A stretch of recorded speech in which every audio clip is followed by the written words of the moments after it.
Halo sahabat tonton, siapa nih yang penasaran dengan kelanjutan cerita dari drama The Divorce Insurance? Yuk kita mulai jalur cerita kelanjutan episode 3 ya. Keesokan paginya, kita melihat Handul yang mengalami mimpi buruk. Awalnya dia terbang dengan balon rajutan merah buatannya. Tapi rajutan itu terlepas yang membuat Handul terjatuh. Di kamar lainnya, alarm kencang pun berbunyi. Itu adalah kamar Kijun. Dan dia bangun dengan terkejut karena Jeonman tidur di ranjang yang sama dengannya. Ternyata, tim tersebut sedang menginap di rumah Kijun saat sedang menyusun tindakan pencegahan untuk mengurangi angka perceraian. Handul beserta Ayong pun mendatangi kamar Kijun karena alarm kencang milik Kijun. Kijun harus mematikan alarm tersebut dengan cara menjawab pertanyaan yang tertera di alarm itu sampai jawabannya benar. Barulah alarm itu berhenti berbunyi. Setelah urusan pagi yang heboh itu selesai, mereka berempat pun kembali ke kantor. Mereka semua berhadapan dengan Nare dan memberikan 30 klien yang mau bergabung dengan polis asuransi perceraian. Namun, ke-30 kontrak itu ditunda oleh Handul. Tentu saja, Handul diminta penjelasan. Kilas balik memperlihatkan besanan yang kemarin itu hendak mengambil polis bersama. Awalnya mereka kaget karena masing-masing dari mereka kok mengambil polis asuransi perceraian. Tapi akhirnya mereka berdua setuju untuk mengambil polis tersebut. Tapi baru aja Jeonman menanyakan satu pertanyaan sebagai ketentuan, kedua besan itu tidak terlihat sepakat. Masalah lain pun tiba-tiba datang. Semua pasangan di pameran pernikahan tersebut mendatangi tim Kijun untuk mengambil asuransi perceraian. Tapi para pasangan itu jadi bertengkar satu sama lainnya. Karena yang satu menginginkan beli polis asuransi sementara pasangan yang lain merasa tersinggung. Dari sinilah Handul mengemukakan bahwa mereka perlu menyeleksi kandidat berdasarkan siapa yang kecil kemungkinannya untuk bercerai. Sehingga tingkat perceraiannya adalah 0. Soalnya, kalau semuanya berniat bercerai kan rugi dong perusahaan asuransi ini. Maka karena itulah Handul menunda seluruh polis tersebut. Mendengar itu, Kijun langsung menghentikan kehebohan pertengkaran para calon pengantin dengan mengatakan, "Kenapa kalian kok bertengkar? Memangnya kalian menikah untuk bercerai? Kan bukan dong. Kalau kalian memang berniat untuk menikah, ikutilah proses penilaian kami.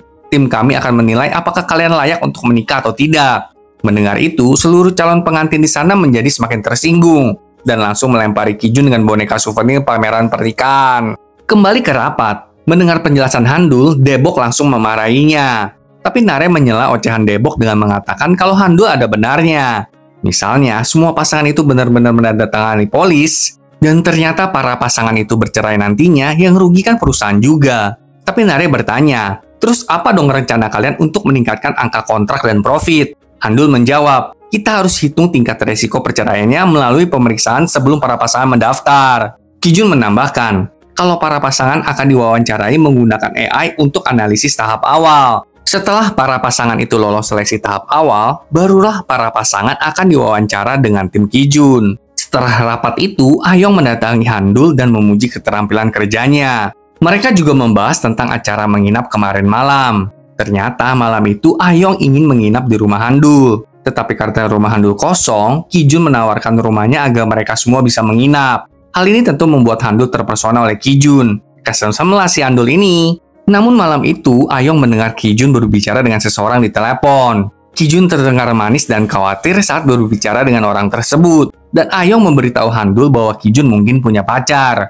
Langsung sedihlah Handul mendengar cerita Ayong. Kembali ke pekerjaan, tim mulai melatih model AI untuk menyaring pasangan di seleksi awal. Sekarang, mereka harus melakukan beberapa tes bersama dengan AI tersebut. Untuk sampel menikah, Daebok akan melakukannya. Untuk sampel lajang, Ayong yang akan melakukannya. Untuk sampel bercerai, Jeonman yang melakukannya. Untuk sampel yang sering bercerai, tentu saja Kijun yang melakukannya. Untuk sampel yang menikah lagi, mereka terpaksa mendatangkan Oh Jong-do, seorang kolega dari tim lain yang dibenci semua orang karena dia egois. Pelatihan tes sampel AI pun dimulai. Daebok yang pertama melakukannya. Tapi dari semua pertanyaan yang dilontarkan AI, Daebok dengan kecewa dan sedih menjawab nomor 5 melulu. Yang artinya kagak harmonis pernikahannya Daebok. Sehingga AI menyimpulkan kalau Daebok beresiko tinggi untuk bercerai. Ngamuklah Daebok mengetahui hasil tersebut. Kenyataan memang kejam ya Pak Daebok. Sementara saat giliran Kijun yang menjalani tes itu, dia ditanya mengapa dirinya bercerai berkali-kali. Karena pertanyaan itu, Kijun jadi ingat masa lalu. Di mana suatu hari Kijun berbicara dengan Jinju yang adalah saudara perempuannya. Jinju tiba-tiba mengatakan kalau dia ingin bercerai karena ia tidak bahagia. Mendengar itu, Kijun mengklaim kalau banyak pasangan yang gak bahagia kok di dunia ini. Kijun menuduh Jinju berharap terlalu banyak kepada pasangannya. Maka karena itu Jinju jadi nggak bahagia. Kijun menambahkan, di pernikahan butuh lebih banyak usaha daripada sekedar cinta. Ada banyak alasan untuk tetap bersama. Cinta nggak selalu ada dalam pernikahan. Dan Jinju harus berusaha lebih keras untuk membuat pernikahannya berhasil. Jinju mengklaim kalau dia sudah berusaha dan tetap aja buntu. Tapi karena ocehan Kijun itu, Jinju merasa sakit hati dan frustasi. Kemudian Jinju pun pergi meninggalkan rajutan hijau yang sedang ia buat. Keesokan harinya, CEO perusahaan bertemu dengan Nare di lift dan menyatakan kalau dirinya tidak yakin para pasangan akan datang untuk penilaian. Tapi Nare tidak banyak berkomentar. Untungnya, semua pasangan yang kemarin itu benar-benar datang untuk penilaian kelayakan menikah. Dalam seleksi awal dengan AI, kita melihat beberapa pasangan memiliki jawaban yang sama. Beberapa pasangan bertengkar karena jawaban mereka berbeda. Dan ada aja pasangan yang malahan bercumbu di ruangan itu. Bahkan kedua besanan kemarin itu pun muncul di sana. Kedua besan itu bahkan telah meluruskan kesepakatan bersama di antara mereka. Mereka juga mengatakan kalau seharusnya sebelum menikah tuh semuanya diomongin, biar nggak ada masalah di depannya. Akhirnya mereka berdua mengambil polis asuransi perceraian tersebut. Kedua besan itu bahkan mengundang Kijun ke pesta pernikahan anak-anak mereka. Di tempat lain, CEO dan Nare membahas cara meluncurkan produk asuransi perceraian ini. Sebagai usaha CEO dan Nare aja, tanpa mengungkapkan keterlibatan tim Kijun. Sementara itu, tim berbagi kabar baik dengan Daebok, di mana mereka telah berhasil mengasuransikan 30 pasangan yang memenuhi syarat. Dengan sangat bahagia, Daebok berlari menghampiri Nare untuk menginfokan kesuksesan mereka ini. Malam itu, Kijun dan Handul berpapasan saat sedang membuang sampah. Mereka pun mulai berbicara bersama.